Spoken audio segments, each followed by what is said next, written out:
आपका एसी भी अजीब आवाज करता है? ध्यान से सुनो, मशीन खुद अपनी बीमारी बता रही है। अगर टिक टिक आवाज आ रही है तो प्लास्टिक बॉडी हीट की वजह से एक्सपैंड हो रही हो सकती है।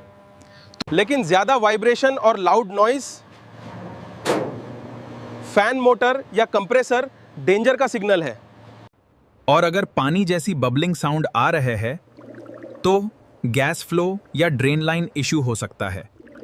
मशीन की आवाज इग्नोर मत करो, वरना छोटी प्रॉब्लम बड़ा खर्चा बन सकती है। फॉलो करो डेली एसी नॉलेज के लिए। Follow for more AC secrets.